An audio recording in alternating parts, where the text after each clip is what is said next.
दुनिया की आबादी 765 करोड़ है और उसमें से 245 करोड़ लोग फेसबुक इस्तेमाल करते हैं। फेसबुक अगर कोई देश होता तो दुनिया का सबसे ज्यादा आबादी वाला देश होता।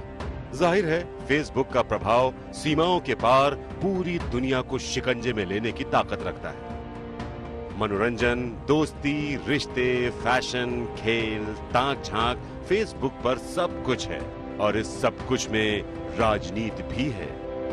राजनीति में बाजी मारने वाले सूत्र अब फेसबुक पर गढ़े जा रहे हैं। वोटों की फसल उगाने की सबसे उपजाऊ जगह बन चुका है फेसबुक।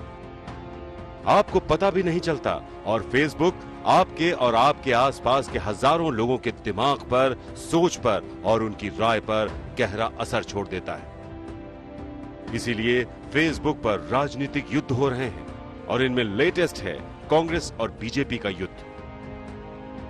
फेसबुक पर आरोप लगे हैं कि वो अपने फायदे के हिसाब से अपने नियमों को मोम की तरह पिघला देता है। 2015 में जुकरबर्ग और पीएम मोदी के पर्सनल टच की चर्चा होती थी, लेकिन अब आरोपों की आतिशबाजी हो रही है। अमेरिकी अखबार द वॉल स्ट्रीट जर्नल में प्रकाशित एक रिपोर्ट में दावा किया गया है कि फेसबुक पर बीजेपी नेताओं के हेट स्पीच वाले पोस्ट पर कार्रवाई नहीं होती। सरल भाषा में समझें तो बीजेपी नेताओं के भड़काऊ बयानों और पोस्ट को फेसबुक जानबूझकर हटाता नहीं है और फेसबुक का ऐसा करना उसके अपने ही नियमों के खिलाफ है। द वॉल स्ट्रीट जर्नल की रिपोर्ट में यह भी कहा गया है कि कंपनी की सीनियर इंडिया पॉलिसी एग्जीक्यूटिव आंखी दास ने तेलंगाना में बीजेपी के विधायक टी राजा सिंह द्वारा मुस्लिम समुदाय के खिलाफ किए गए ऐसे ही एक पोस्ट की आंतरिक समीक्षा प्रक्रिया को रोका। रिपोर्ट में कहा गया है कि आंखी दास ने कर्मचारियों को निर्देश दिया कि बीजेपी के नेताओं पर कार्रवाई से देश में कंपनी के कारोबारी हितों को नुकसान हो सकता है, लिहाजा ऐसा करने से वो बचें। मामला उस वक्त और ज्यादा विवादित हो गया जब कांग्रेस ने इस रिपोर्ट के आधार पर बीजेपी को पूरी तरह घेर लिया। कांग्रेस के बड़े नेताओं ने फेसबुक पर बीजेपी को समर्थन देने का आरोप लगाया। खुद राहुल गांधी ने फेसबुक पर बीजेपी और आरएसएस से गठजोड़ करने का आरोप लगाया। राहुल ने लिखा, बीजेपी और आरएसएस भारत में फेसबुक और व्हाट्सएप का नियंत्रण रखते हैं। इस माध्यम से ये झूठी खबरें और नफरत फैलाकर वोटरों को फुसलाते हैं। आखिरकार अमेरिकी मीडिया ने फेसबुक का सच सामने रख दिया है। राहुल के बाद प्रियंका ने फेसबुक पोस्ट के जरिए बीजेपी नेताओं और फेसबुक के अधिकारियों की सांठ-गांठ का आरोप लगाया। भारत के ज्यादातर मीडिया चैनल्स के बाद अब सोशल मीडिया की बारी है। बीजेपी नफरत और दुष्प्रचार फैलाने के लिए हर तरह के हथकंडे का इस्तेमाल करती थी और अब भी कर रही है।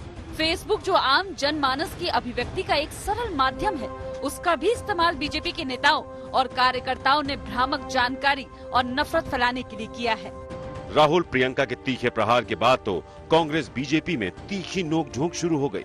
आपकी जिम्मेदारी बनती है कि आपका प्लेटफॉर्म विषाक्त और जहरीला ना हो, क्योंकि कहीं पर जो फेसबुक का और व्हाट्सएप का बिजनेस इंटरेस्ट है इंडिया में, वो खुलकर सामने आ जाता है।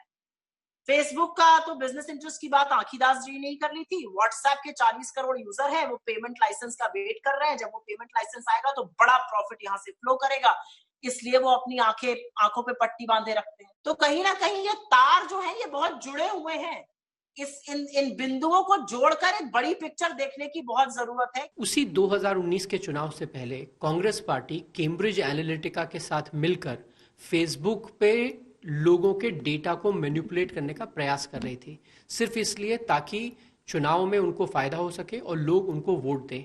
तो क्या ये कहना उचित होगा कि फेसबुक कांग्रेस पार्टी का कोई गठजोड़ है? इसमें तो सच्चाई है। राहुल जी जो कह रहे हैं वो पूर्णतः सच बात कह रहे हैं और इसमें ज्वाइंट पार्लियामेंट्री कमेटी को देखना चाहिए। चंद दिनों पहले वो कह रहे थे कि हम लोग तो ईवीएम मशीन भी कंट्रोल करते हैं, इलेक्शन कमीशन भी कंट्रोल करते हैं, सुप्रीम कोर्ट भी कहीं न कहीं धराशायी हो गई है, इंडिया की आर्मी जो है वो भी उचित काम नहीं कर रही है। आप बताइए, पूरे हिंदुस्तान में सब कुछ बिका हुआ है, सब कुछ खराब है। जहां तक सांठगांठ का सवाल है और कंट्रोल का सवाल है, मुझे लगता है कि राहुल गांधी कांग्रेस के ऊपर ही कंट्रोल नहीं कर पा रहे हैं।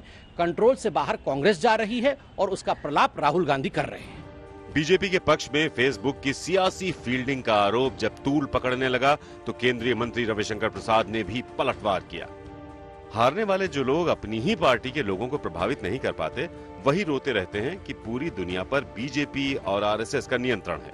चुनावों से पहले आप कैम्ब्रिज एनालिटिका और फेसबुक के साथ साठ-गांठ कर डेटा को हथियार बनाते रंगे हाथ पकड़ लिए गए थे और अब आप हम पर सवाल उठाने का दुस्साहस कर रहे हैं। भारतीय राजनीति का फेसबुक वॉर पहले पर्दे के पीछे चलता था, लेकिन धीरे धीरे ये जंग पहले से बड़ी और पहले से ज्यादा सार्वजनिक होती जा रही है।